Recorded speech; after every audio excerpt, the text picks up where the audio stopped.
It started with a simple message.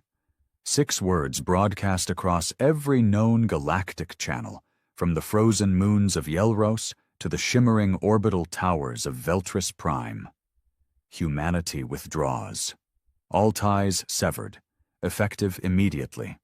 No explanation, no room for debate, no plea for understanding, just cold, brutal finality. Ambassador Jonathan Creed stood alone inside the now vacant Terran embassy on Altharian Prime, the so-called heart of the Council. Empty datapads littered the conference tables, chairs overturned, shattered glass underfoot. Less than an hour ago, this place had been packed with envoys, translators, aides, and security. Now, only Creed remained. He stared out the massive observation window as a storm of Council starships buzzed outside like panicked hornets. News of Earth's sudden withdrawal had already thrown the entire Galactic Council into a spiral. Emergency meetings, frantic messages, fleets mobilizing without orders. And not a damn thing would change Creed's mind. Not anymore. A low hiss from the doorway. Councillor Drezan, towering reptilian elder of the Clorath Dominion, slithered in, his scales gleaming under the cold artificial lights. His usual smug arrogance was replaced by something Creed hadn't seen before in the old bastard's yellow eyes. Fear. "Human," Drezan rasped, voice strained. "This is madness. You will not, abandon the Council. We are interdependent, economically, militarily." Creed cut him off with a cold glance. "We were interdependent. Past tense." Drezan's tail lashed the floor. "Do you have any concept of what this action will cause? The balance of power?" Creed turned fully, voice like iron. "The balance of power died when your Council stood by and let the Zarnath raids butcher Terran colonies on Helios Reach. Over 30,000 civilians, men, women, children, torn apart while your fleets watched." Drezan's throat sacs fluttered nervously. "Those incidents are under investigation." Creed laughed, bitter and sharp. "Investigation?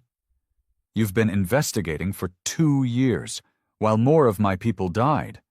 And when we sent a relief fleet, you blocked us under Council law you created to keep humanity docile." The Clorath councillor flinched. He had no rebuttal. There wasn't one. Creed stepped closer, his voice dropping to a deadly calm. "We've had enough. No more councils. No more diplomacy.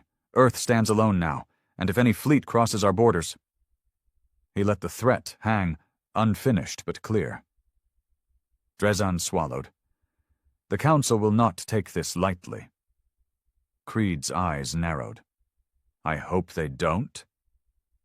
With that, he brushed past the councillor and strode from the embassy, the human flag already stripped from its pedestal. The message was sent. The withdrawal was real. Far above the planet, aboard the Terran heavy cruiser Resolute, Admiral Victor Kane watched the storm unfold from his command chair. Dozens of garbled council messages scrolled across the ship's comm screens. Demands, pleas, warnings. Kane ignored them all. His fleet was already mobilizing along the border systems. Earth's fleets were going dark. No more shared codes, no more patrol agreements. "Admiral," his XO, Commander Ross, said grimly, "Council fleets are repositioning. Some warships already heading toward Helios sector." Kane's jaw tightened. "Expected." "They think we'll blink," Ross added. Kane gave a humorless smile. "They've forgotten what humans do when backed into a corner." He leaned forward, voice like steel. "Order the fleet to full combat readiness. Any unauthorized incursion, shoot to kill, no warnings." Ross saluted sharply. "Aye, sir." As the orders rippled across Terran space, a ripple of fear and fury spread through the Galactic Council. For centuries, the humans had been seen as a rising but manageable species, clever, tough, but ultimately bound by council treaties and red tape. Now those shackles were broken, and no one knew what Earth would do next. The Council's Grand Assembly chamber had not been this chaotic in decades. Ambassadors shouted across the chamber floor. Councilors from rival empires cursed and accused one another. Emergency declarations flared across the central holoscreens as every faction scrambled to understand what Earth's withdrawal truly meant. In the elevated high seat, Chancellor Verak, an ancient Ilari of skeletal frame and translucent skin, slammed his staff against the dais, attempting to restore order. His voice, thin but magnified by the chamber's acoustic systems, echoed above the din. "Enough! This assembly will come to order." Slowly, grudgingly, the chamber quieted. Verak's milky eyes swept the gathered representatives. Ambassador Creed's message was clear. The Terran Confederation has severed all diplomatic ties with this council. The question now is, why? And what will be done? A guttural snarl came from Warlord Krasik of the Dral Confederacy, a hulking, tusked war beast in scarred battle plate. "We know why," Krasik bellowed. "Because the humans are weaklings who cannot stomach council law. They crave conquest. They seek excuses to wage war." A chorus of growls and roars from the more militant factions echoed his words. But from a corner of the chamber, a different voice rose, cold, calculating. Archon Vela of the Sithar Dominion, her voice a sharp blade. "Number, you misunderstand their psychology. This is not a bid for war. It is retaliation.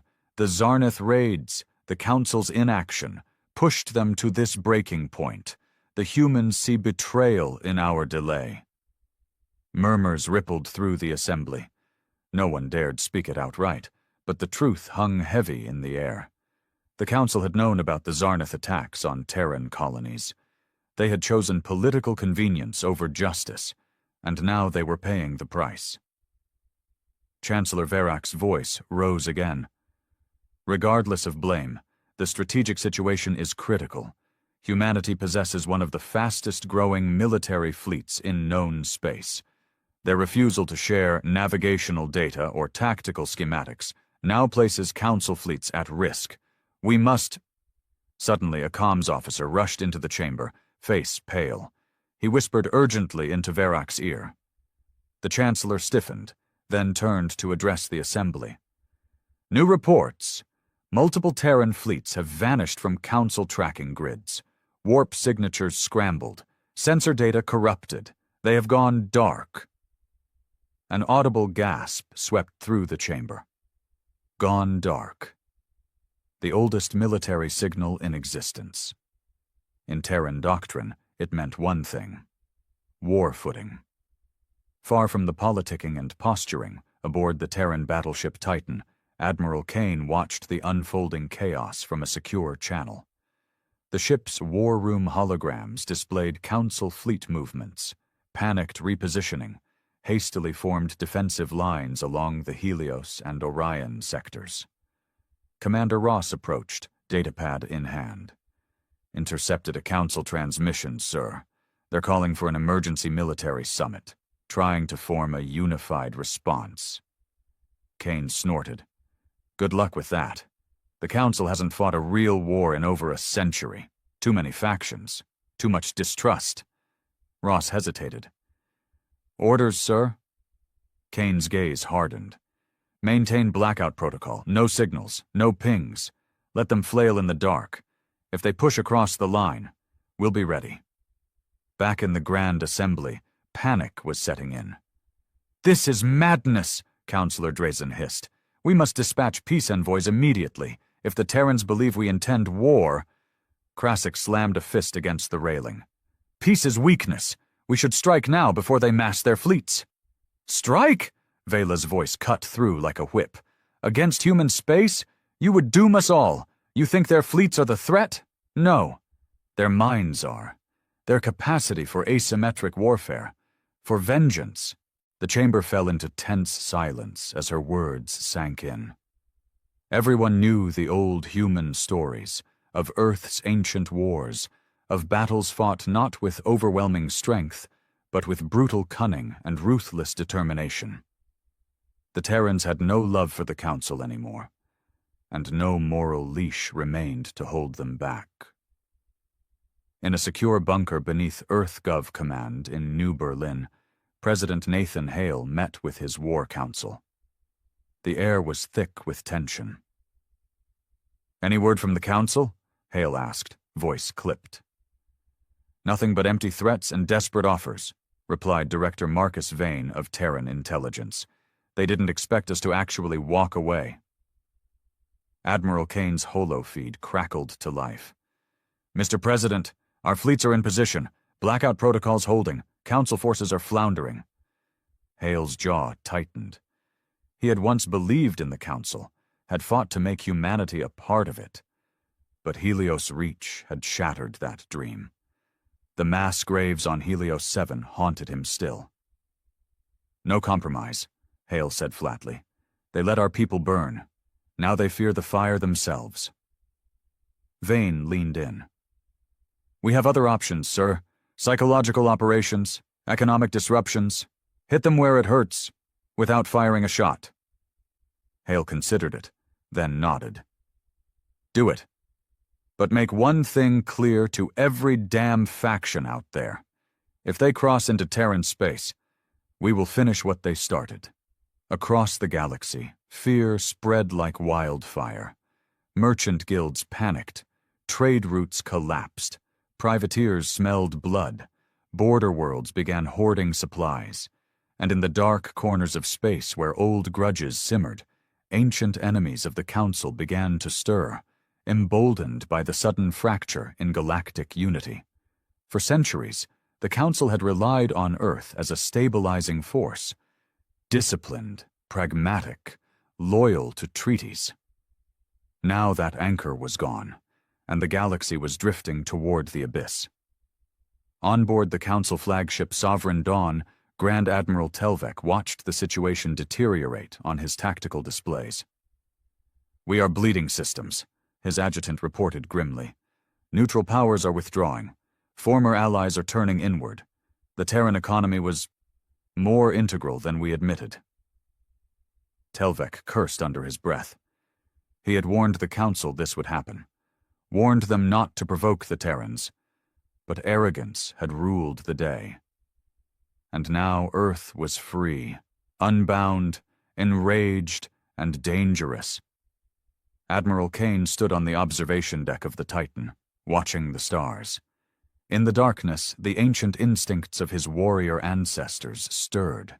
For too long, the Council had treated humanity as pawns, tools to be used, lives to be spent. Now, they would learn. "Status of Helios?" he asked. Commander Ross replied, "Reconstruction underway. Orbital defenses nearing completion. Civilian evacuations successful." "Good." Kane's voice was ice. "We'll hold that line, and if they come for us, we remind them why humans survived when so many others fell."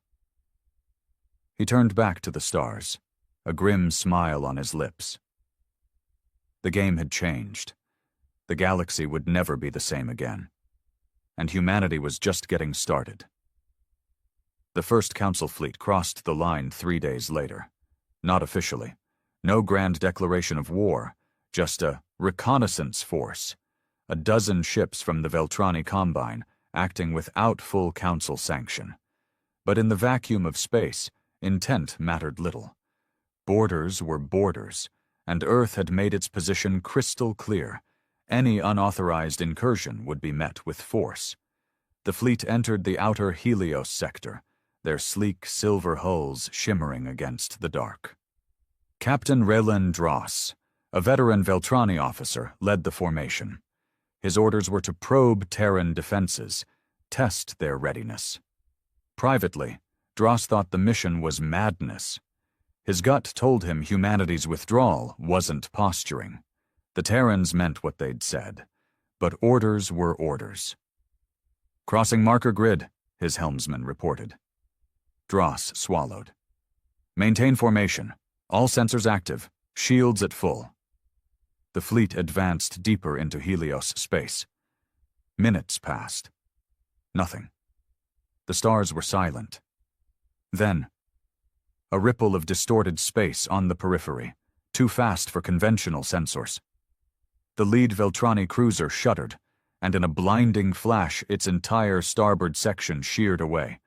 No warning, no missile trails, just precision, surgical violence. "Ambush," Dross shouted. "Evasive maneuvers." But it was too late.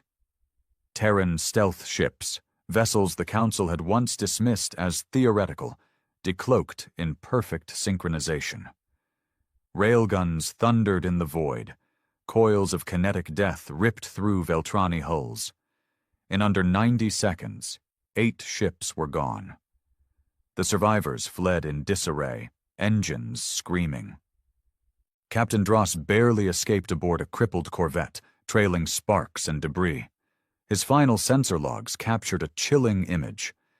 Terran warships drifting in formation, cold and silent, not pursuing. A message more terrifying than open attack. "We see you. We choose when to strike."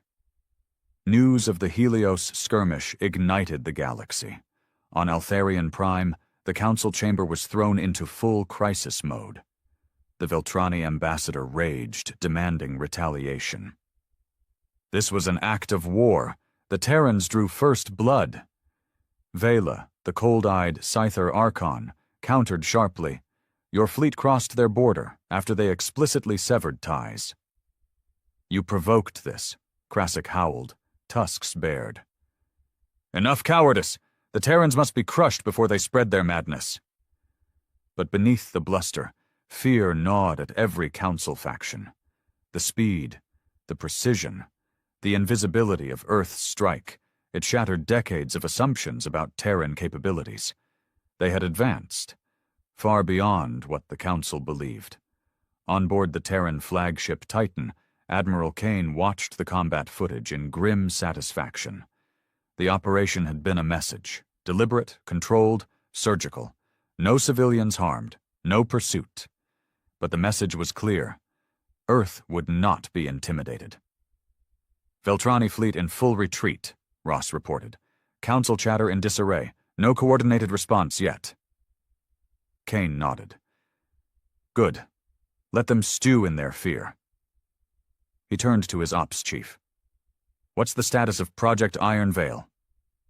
"Final phase complete. Prototype ready for deployment."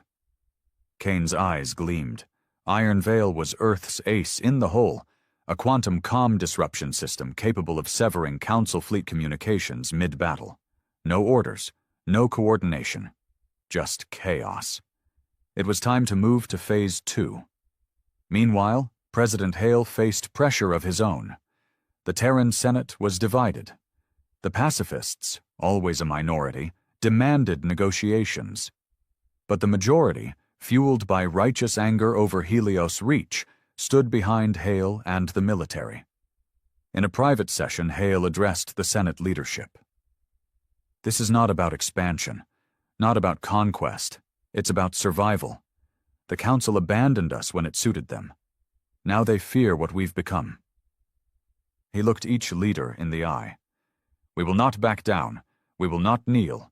And if they force our hand, we will fight. And we will win." On the fringes of Council space, old enemies stirred. The Morvath Syndicate, long suppressed by Council enforcement, now moved openly. Pirate fleets gathered in the void, emboldened by the fracturing of Council authority. In the dark halls of the Threx Dominion, warlords whispered of ancient grudges. The Council had grown fat and complacent. With Earth withdrawn, the old balance was broken. And in the shadows of the Aurak Shroud, strange signals flickered, ancient weapons coming online. Forgotten superpowers preparing for a galaxy unbound. Back in the Council chamber, paranoia reached fever pitch. Reports flooded in. Terran trade routes severed. Council embassies on Earth shuttered. Private Council firms quietly evacuating personnel from human space. And most disturbing of all, rumors of Terran operatives infiltrating Council territories. Counselor Drazan hissed. "We must impose a total blockade, cut Earth off from galactic markets." But Vela shook her head.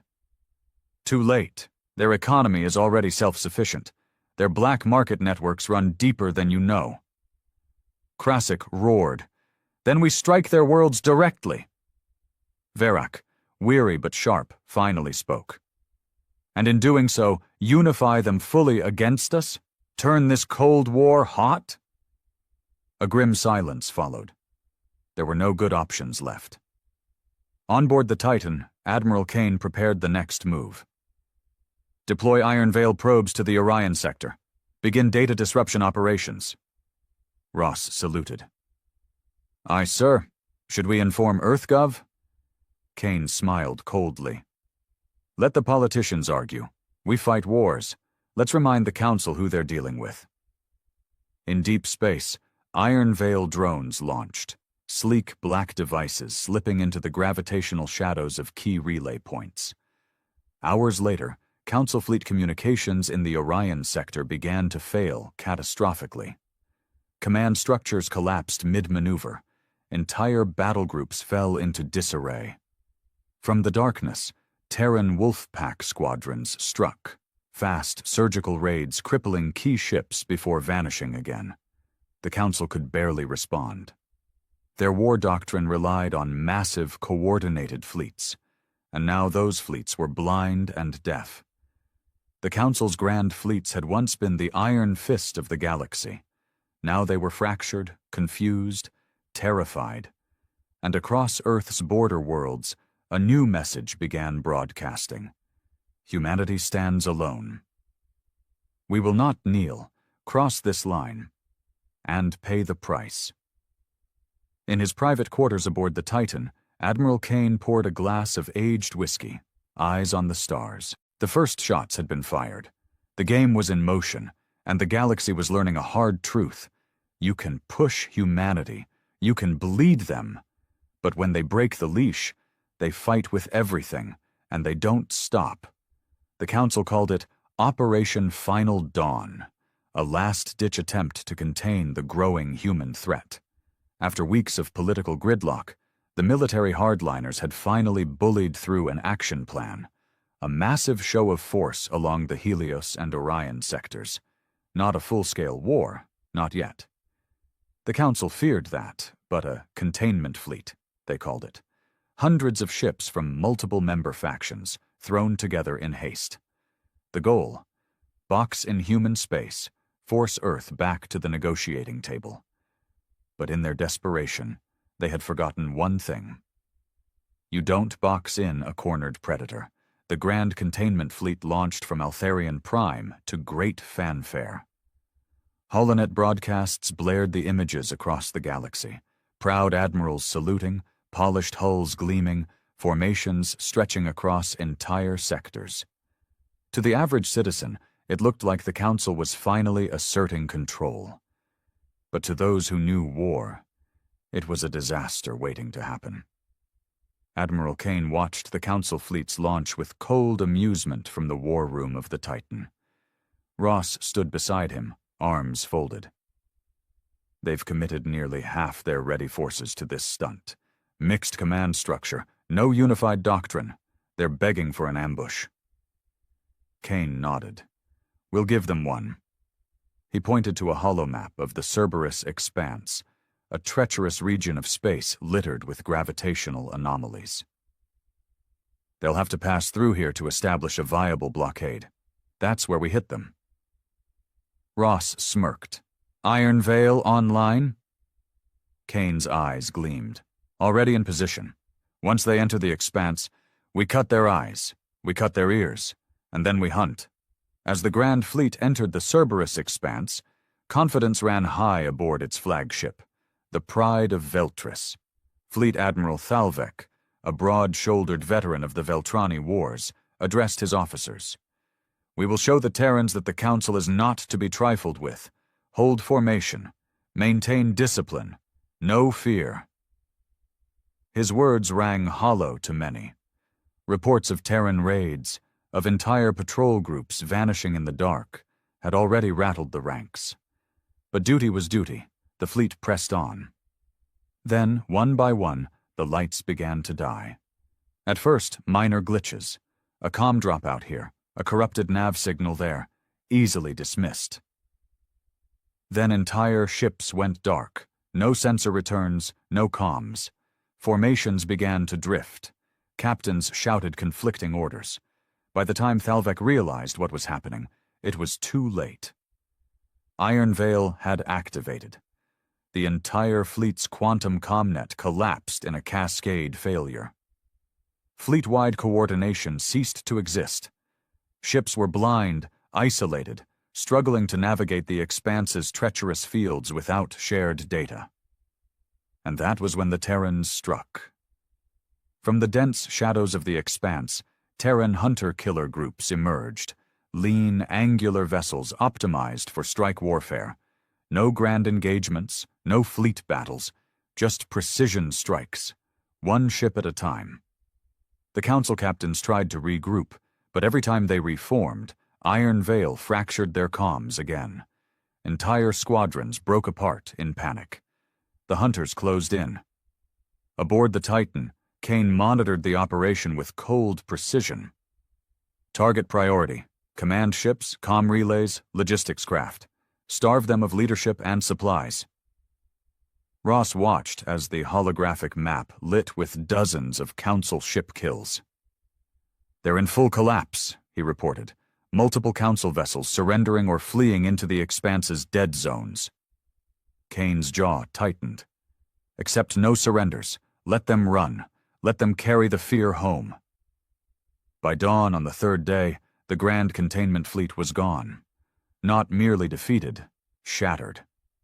Less than a quarter of its ships limped back to council space, many in critical condition.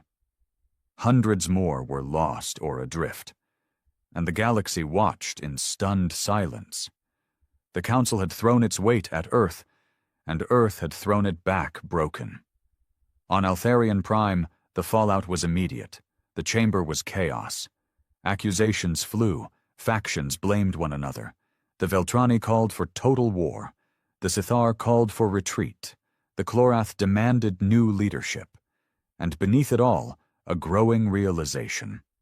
The Council was no longer in control. In Earth's War Council chambers, President Hale received the full after-action report. He read it in silence, face hard. "Estimated Council losses?" he asked. Vane replied grimly. 62% of deployed forces. Their remaining fleets are spread thin across member territories. Internal unrest is rising. Hale exhaled slowly. "And the galaxy?" Vane's mouth twisted. "Watching. Many of the smaller factions are reconsidering their alliances. The Council's aura of invincibility is gone." Hale nodded. "Good." He stood. "But we are not finished. Not yet." In secret, Earth's intelligence networks had already begun the next phase: psychological warfare. Leaked footage of Council defeats, evidence of Council betrayal at Helios Reach. Carefully crafted messages hinting at Earth's growing alliances with disaffected border worlds. A war of minds, as much as of fleets, and it was working. In backroom meetings across the galaxy, minor powers debated. Is the Council still worth following? Earth is dangerous, yes, but they kept their word to their allies. They punish those who wrong them, but protect those who stand with them. Meanwhile, on the Titan, Kane prepared for the next strike. "We've broken their first punch. Now we bleed them further." Ross nodded. "Target list?" Kane tapped the display. "Council supply depots, fuel refineries, critical trade hubs. No civilian targets, but everything the Council's war machine depended on.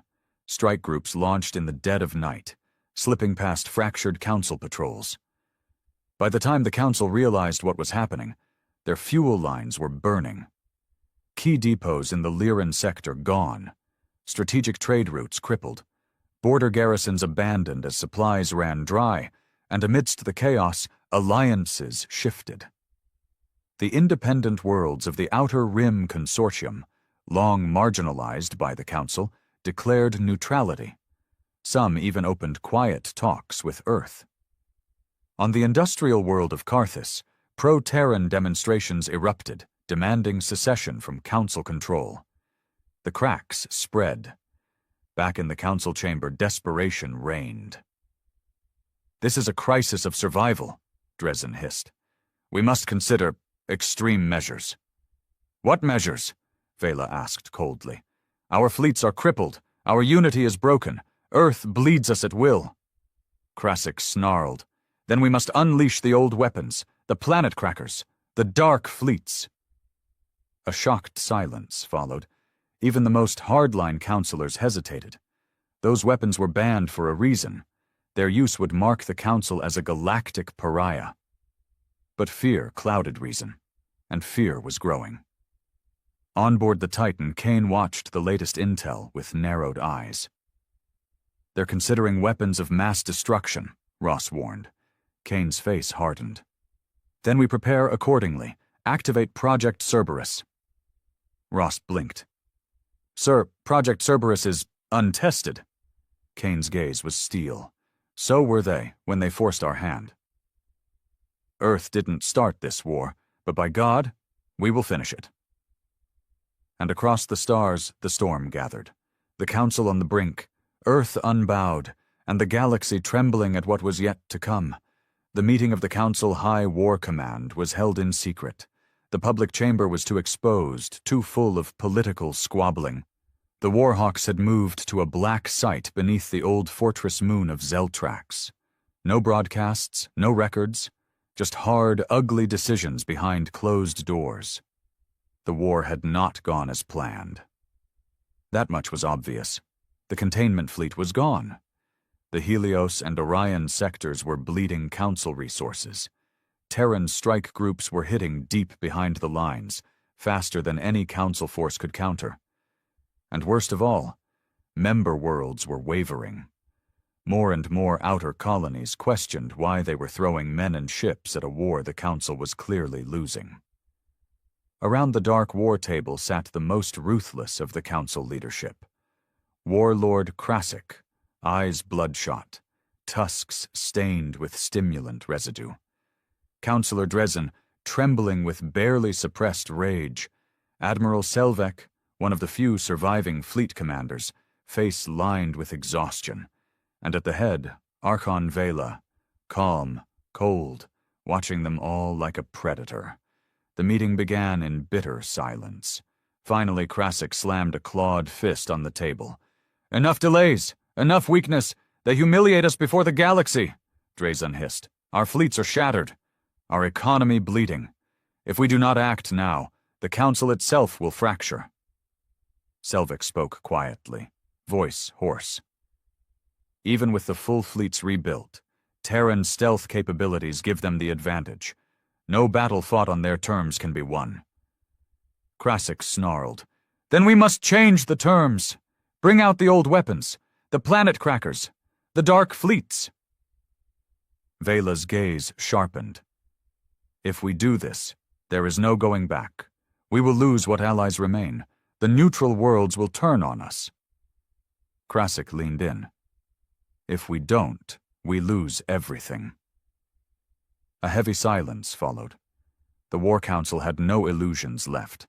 This was no longer about containment, no longer about politics. It was about survival. Far away, aboard the Titan, Admiral Kane read the latest intercepts. Iron Veil drones had picked up fragments of the secret meeting. Keywords: planet crackers. Extinction-level retaliation. He slammed a fist on the table. "So they're willing to burn the galaxy before admitting defeat," he growled. Ross, pale, nodded. "We believe they'll deploy at least 2 planet cracker platforms to the Helios front. If they hit one of our core colonies..." Kane's face turned to stone. "They won't get the chance." He turned to his operations chief. "Time to unleash Cerberus." Project Cerberus had been humanity's darkest contingency, a weapon not of mass destruction, but of total disruption. a fleet of stealth vessels carrying nanite swarms, capable of infiltrating enemy ships, stations, and even Council-high command systems. A weapon of pure chaos. For months, the Cerberus fleet had waited in the void. Silent. Invisible. Now the order came, and they moved. Meanwhile, across the border worlds, Earth's diplomats worked overtime. While the Council raged, Earth quietly courted the disaffected. Small powers, neutral worlds, systems long ignored by the Council elite. Offers were made, protection, trade, respect, something the Council had never given. And the cracks spread further. On Carthus, entire sectors now flew the Terran banner. On Norsai, Council garrisons were expelled by the local population itself. Earth's influence grew, not through conquest, but through loyalty. In the shadows of Council space, Cerberus struck first. High over Altharian Prime, a fleet yard preparing the first planet cracker platform went dark. Entire control networks collapsed as nanite infiltration crippled power systems. On Zeltrax, the Black War Council was forced to evacuate as Cerberus drones infected their core data archives, purging plans, stealing secrets, and across Council space, panic spread. In the Council chamber, news of the Cerberus attacks hit like a hammer. "Their reach is too great," Drazen howled. "Nowhere is safe," Krasik raged. "Then we launch now." No more delays. The planet crackers must fire. But Vela stood slowly, voice cutting through the madness. "Fools. If we fire them now, without coordination, with half our command structure compromised, they will be intercepted. Worse, it will galvanize the galaxy against us." She looked them all in the eye. "If we lose the neutral worlds, we lose this war."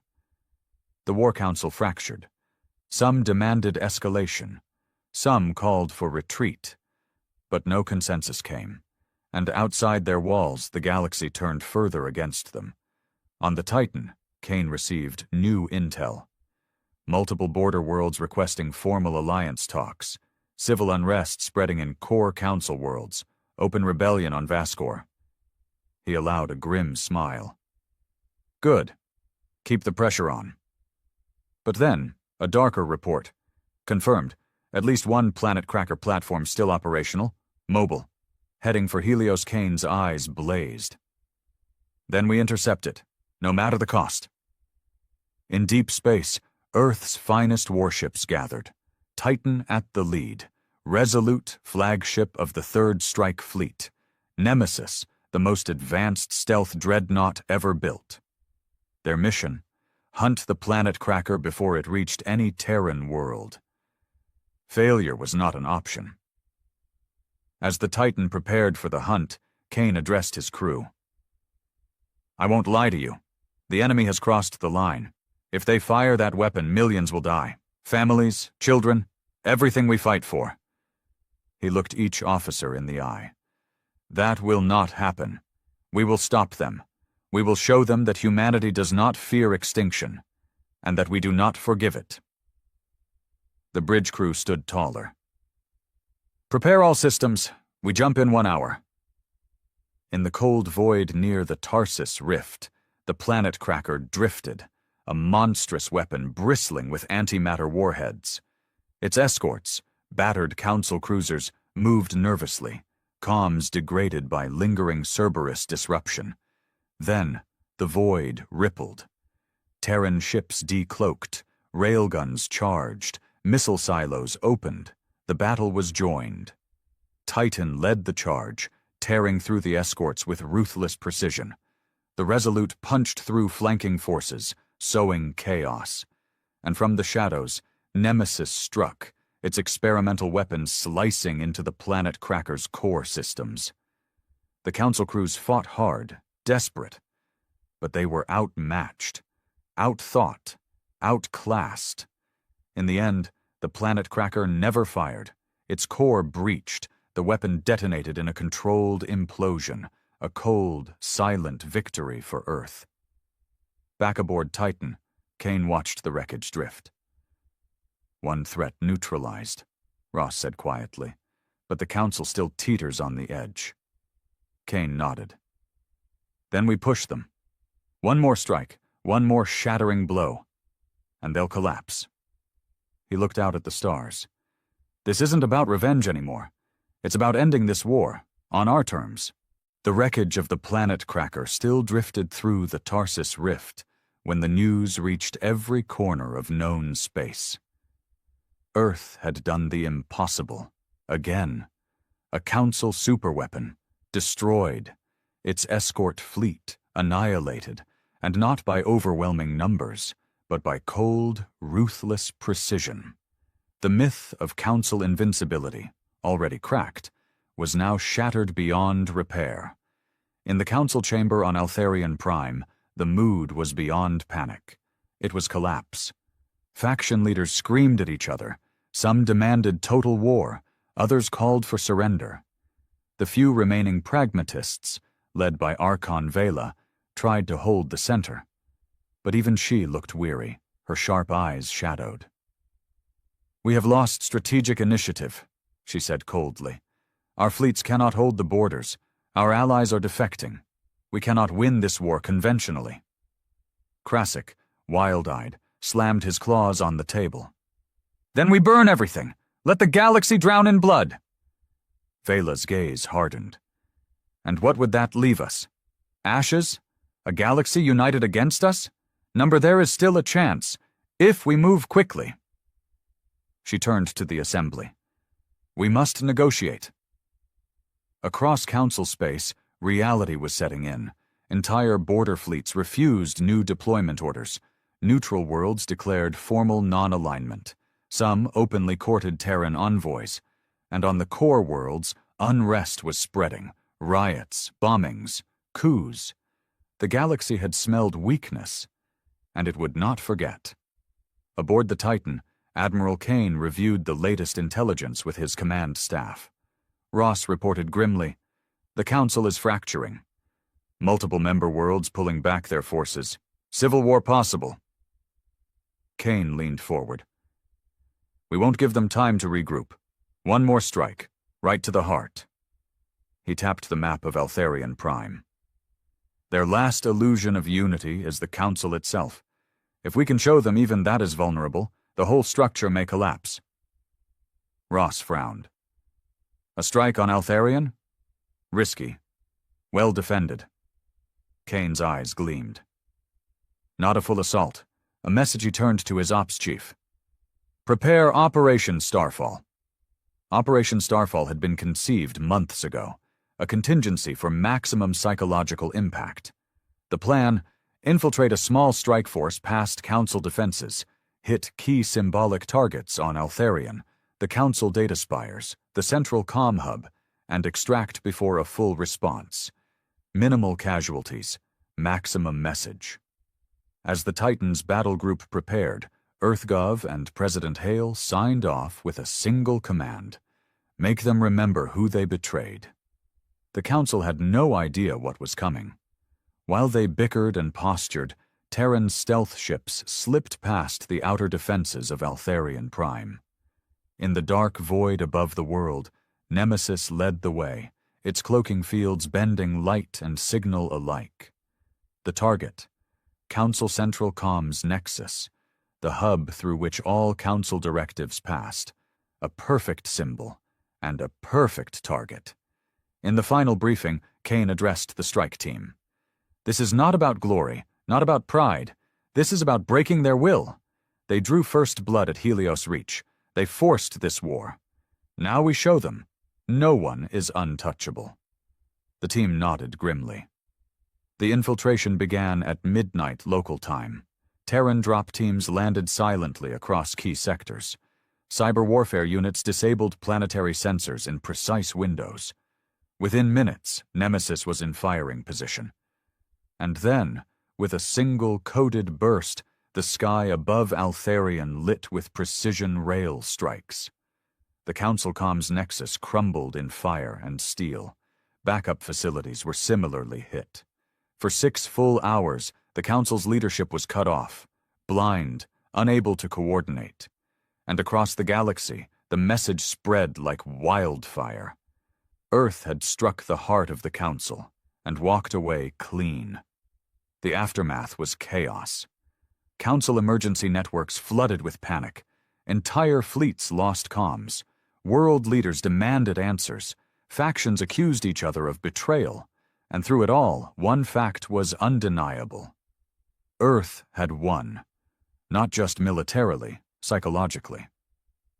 On the Titan's bridge, the crew watched the news feeds with grim satisfaction. Ross reported, "Council comms still degraded. No organized response. Outer systems already declaring independence." Kane exhaled slowly. "Then it's time for the final message." Back on Earth, President Hale stood before a galaxy-wide broadcast. Flanked by the Terran flag, he spoke plainly. "This war was not of our making. The Council abandoned us, betrayed us. We answered as any free people must." He looked straight into the lens. "Let this be clear to all. Earth stands free. The Council holds no power here. To those who seek peace, our doors remain open. To those who seek war, you know what awaits you." The response was immediate. Within hours, the following systems declared independence from the Council. The Outer Rim Consortium, the Carthus Free States, Norsi Unity. Others followed. On Altharian Prime, the Council faced its death throes. Krasik demanded full retaliation. Drazen called for arresting defeatists. But Vela knew the truth. "It is over," she said coldly. "We gambled and lost." Her eyes narrowed.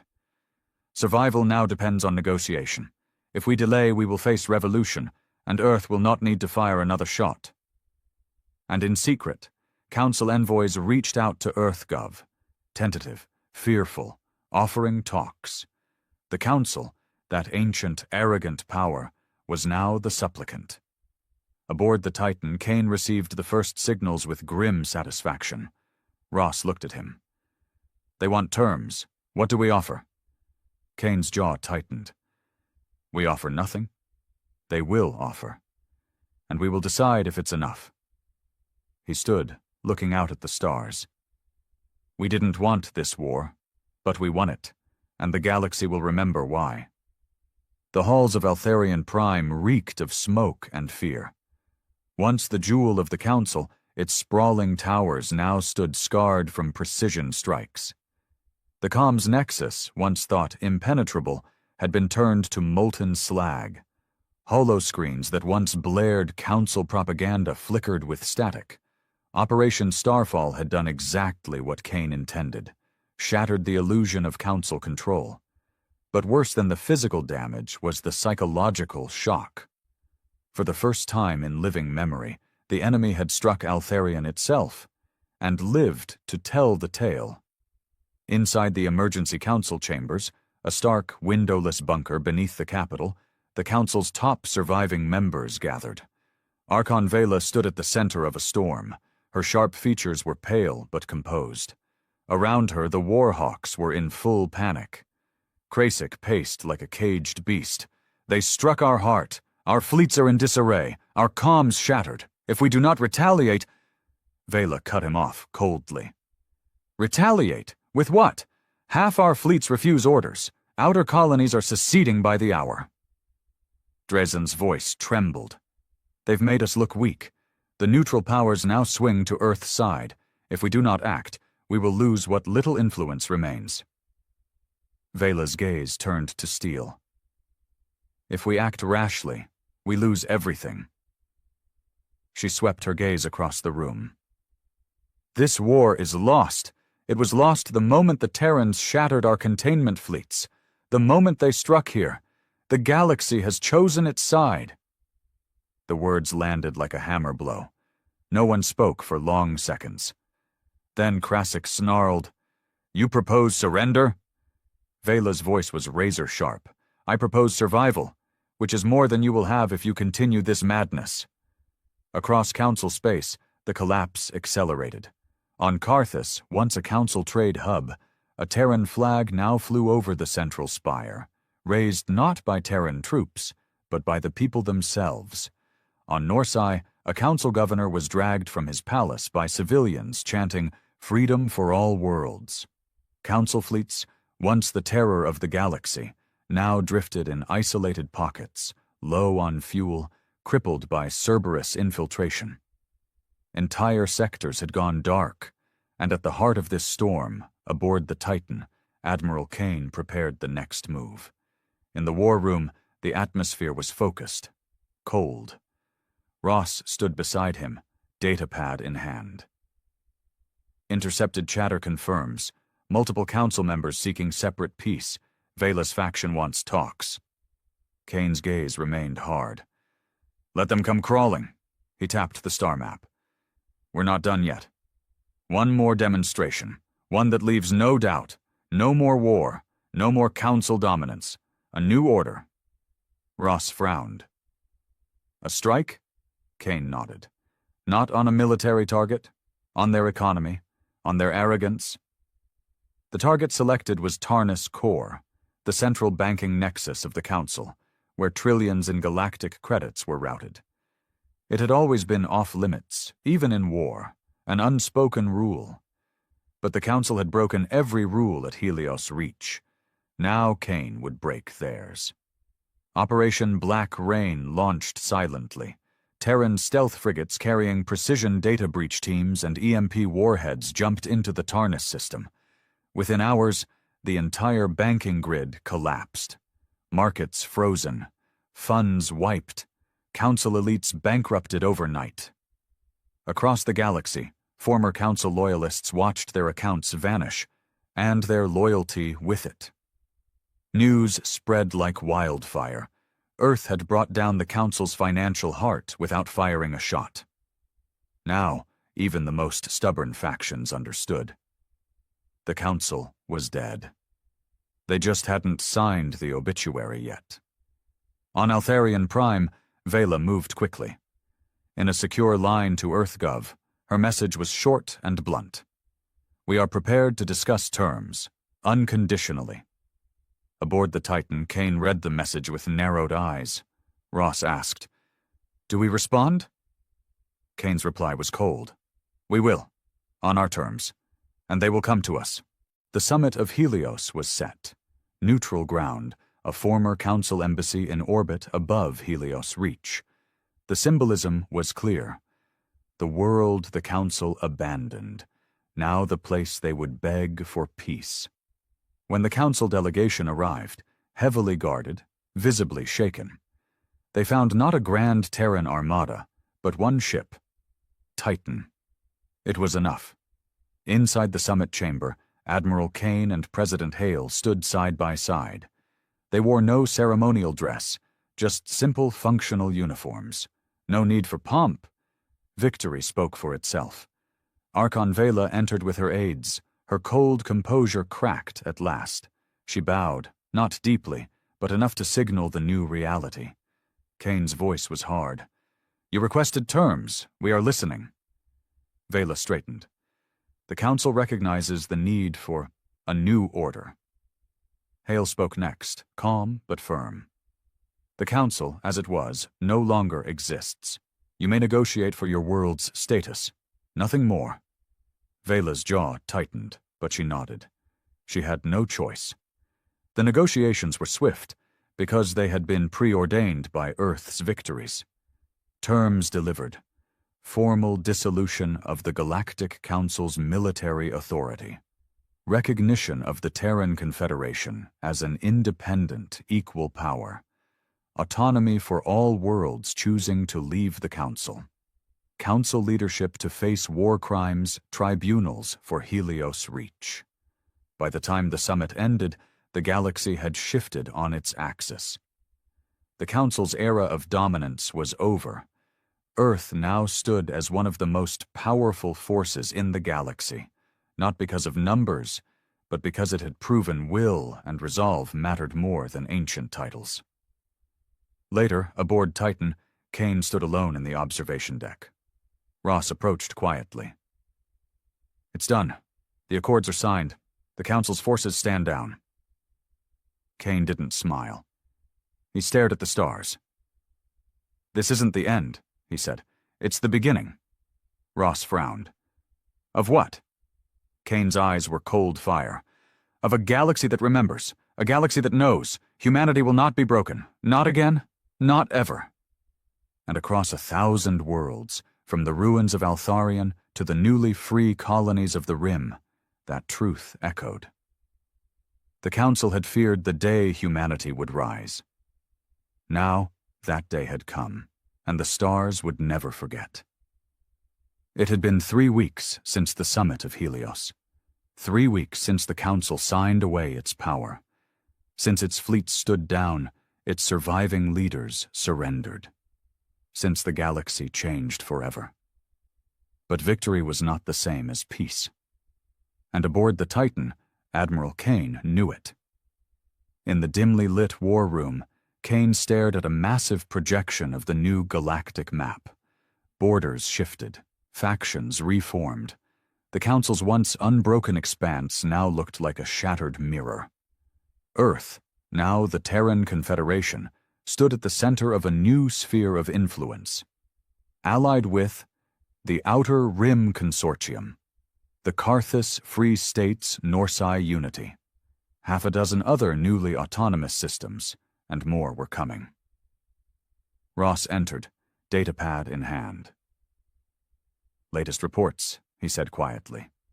"Council military formally disbanded. Vela's provisional government reduced to administrative functions. Tribunal proceedings for Helios Reach begin next cycle." Kane nodded. "And the border worlds?"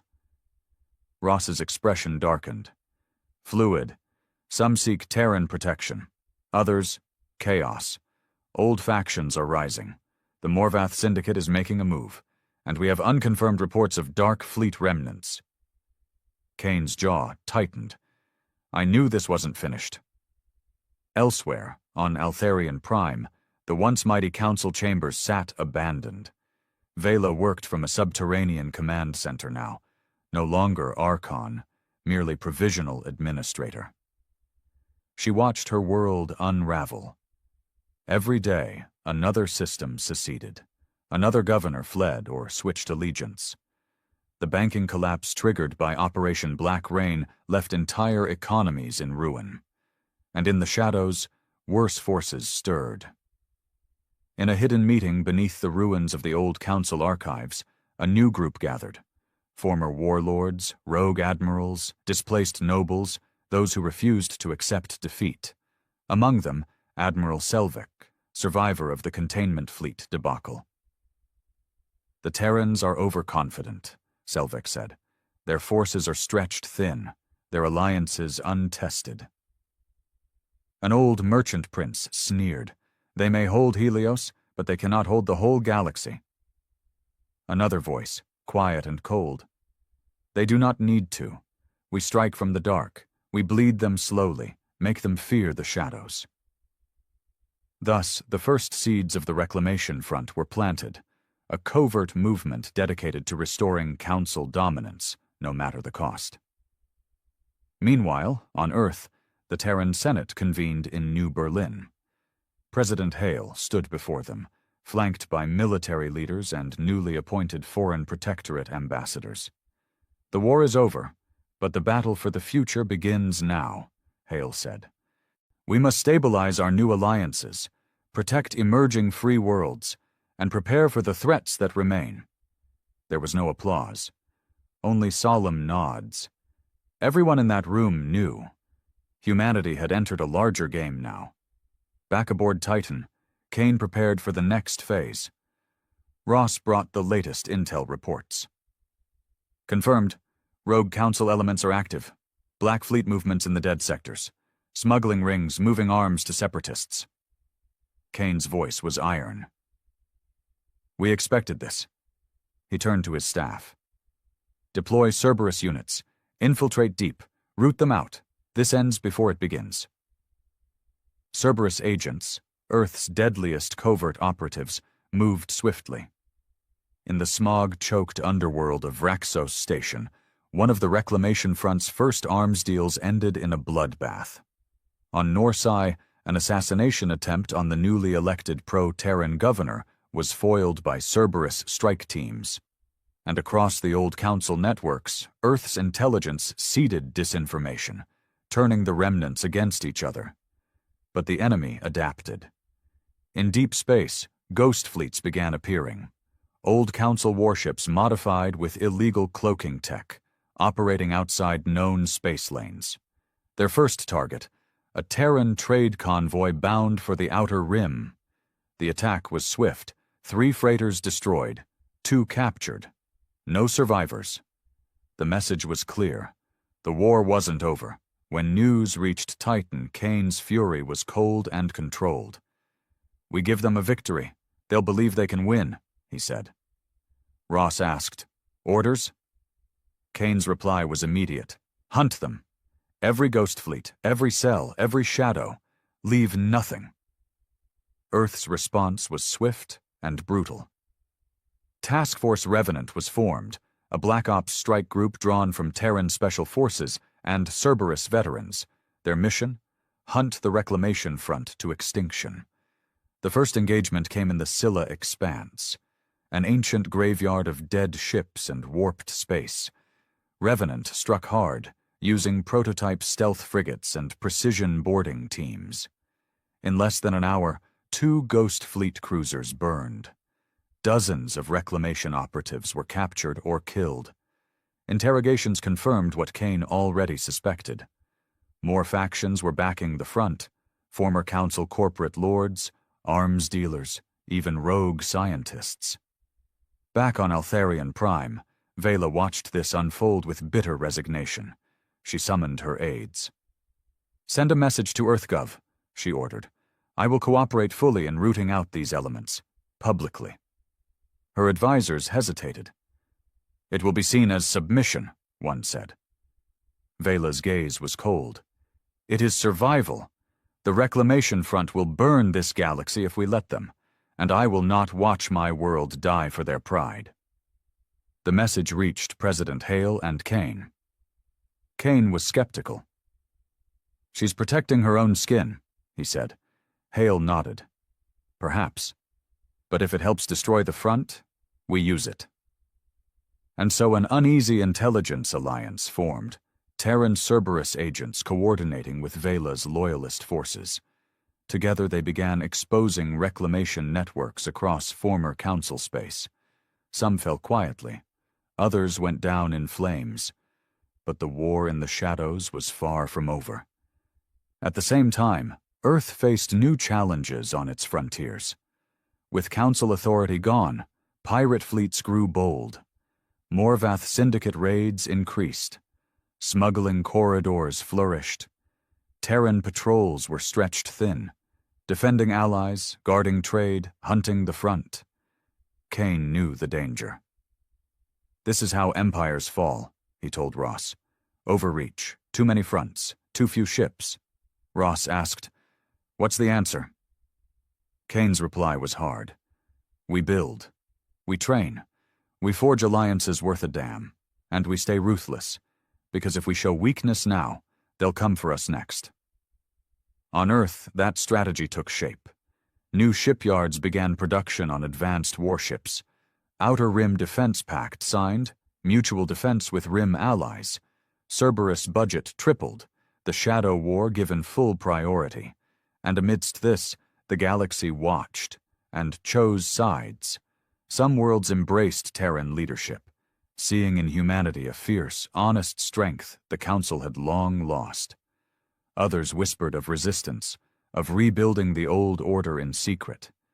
And some, the oldest, coldest powers, remained silent, watching, waiting. In the quiet of his quarters aboard Titan, Kane reflected. Victory had been won. But it was fragile. One wrong move, one sign of arrogance, and all they had gained could burn. But as long as he drew breath, Kane vowed, humanity would not fall. Not to ghosts of the past. Not to cowards in the dark. And far beyond the known sectors, in an ancient station thought long abandoned, a new force stirred. Unknown. Watching Earth with hungry eyes. The next game had already begun. The Reclamation Front was bleeding, hunted in every system, its safe havens exposed, its leadership scattered. Task Force Revenant showed no mercy. But in the shadows of the ancient Shroud Nebula, something far older, far colder, waited. It was not born of the Council. It had no allegiance to any banner. It was known in ancient records only as the Architects, a machine intelligence seated in the depths of the galaxy, eons before even the Council rose. And now, sensing the weakness of the old order, it stirred. Cerberus agents first intercepted fragmented signals near Vexar Drift, encrypted bursts of impossible complexity on frequencies long thought extinct. At first they thought it was a front code. Then the anomalies began. Deep space probes vanished. Nav buoys drifted off course. Entire outposts went dark without a single distress call. Aboard Titan, Kane studied the reports in silence. Ross stood beside him, face grim. "These patterns match nothing in known Council archives," Ross said. "We believe it's something else." Kane's jaw tightened. "Someone else." Ross nodded. "Or something." The breakthrough came from Cerberus black vaults, ancient Council data stolen during Operation Starfall. Among the files, Architect protocols, records of a war the Council had buried. Millennia ago, the Architects had nearly consumed the Council's forerunners, a swarm intelligence designed for planetary-scale engineering, evolved beyond its creators, now feeding on technology, organic and machine alike. The Council had barely survived, sealing the core swarms in the Shroud Nebula with forbidden tech. And now the seals were breaking. Kane called an emergency war council aboard Titan. Hale joined via secure link from EarthGov. The Outer Rim allies sent envoys. Even Vela, pragmatic as ever, joined by encrypted line. Kane laid it out. This is not a political war, not a border dispute. This is an extinction threat. He projected the decrypted architect imagery. Self-replicating machine tendrils, blackening entire worlds. If we don't stop it here, now, the entire galaxy falls. The decision was swift. There was no choice. An unprecedented joint strike fleet was assembled. Terran heavy battle groups, Outer Rim warpacks, Karthus raider wings, even Vela's last loyalist cruisers. For the first time, former enemies stood united, not by treaty, but by survival. The target, Shroud Nebula Core Nexus, the origin point of the Architect resurgence. Intel suggested the swarm was days from full activation, after which it would become unstoppable. As Task Force Phoenix assembled, Kane addressed the fleet commanders. "This is why we fight. Not for old grudges, not for power, for the right to live free beneath these stars." His gaze burned. "And if we fall, we make damn sure the enemy falls with us." Titan led the charge into the Shroud, flanked by the best humanity and its allies could muster. The nebula was a graveyard of ancient wreckage and twisted space. And from its depths came the enemy. At first, probes, then swarms of nanite clouds, then full architect constructs, nightmarish hybrid ships of metal and organic horror. The first battle was chaos. Terran railguns and plasma lances carved through the swarms, but for every enemy destroyed, two more emerged. Nemesis, Earth's stealth dreadnought, launched pinpoint strikes against architect nodes, buying precious time. But losses mounted. Entire squadrons vanished beneath the swarm. Kane's voice remained calm over fleet comms. "We hold this line, or there is no line left." The breakthrough came when a Cerberus tech identified a control signal, a central architect overmined deep within the Nexus. Destroy it, and the swarm might collapse. Fail, and the galaxy was lost. Kane made the call. "Task Force Revenant, with me, we punch through." Titan, Nemesis, and a handful of elite ships drove into the storm. Hull plating melted. Fields flickered. Ross manned the weapons himself, eyes blazing. "We're through!" Ahead, a colossal structure. The architect overmined, a black, writhing mass of living metal, pulsing with energy. "Fire everything," Kane ordered. Rail slugs, antimatter torpedoes, plasma beams. The assault was total. For precious seconds, the Overmind's defenses held. Then fractured. A final torpedo from Nemesis breached the core. The Overmind detonated in a shockwave of light and darkness, and the swarm faltered. Across the battlefield, architect constructs spasmed, went limp or shattered. Cheers echoed through Terran and Allied comms. But the cost had been immense. Half the fleet was gone, many more crippled, and the Overmind's last signal warned, this was but one node of many. Back aboard Titan, Kane stood bloodied but unbroken. "This war isn't over," he told Ross, "but we've shown the galaxy. We will fight. Together." In the following weeks, new joint defense accords were signed. A permanent Terran-led task force was formed to hunt remaining architect nodes. Vela officially recognized Terran leadership of the new alliance. Knowing resistance was suicide. And across the stars, humanity's name now carried a new weight. No longer the upstarts, no longer the outcasts. Now, the species that had broken the Council, survived the architects, and stood at the heart of a new galactic order. On Earth, before a crowd of billions, President Hale addressed the galaxy. "We did not seek this path, but we walked it because we must. Humanity stands not as conquerors, but as guardians. To all who seek freedom, our hand is open. To those who seek to enslave, corrupt, or destroy, our hand is a fist." And aboard Titan, Kane watched the stars, knowing the truth. Peace was fragile. The architects would return. The reclamation front still plotted.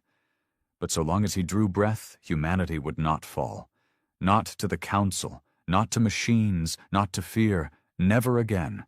And in the deep dark, in the cold between galaxies, something watched humanity's rise, calculating, waiting.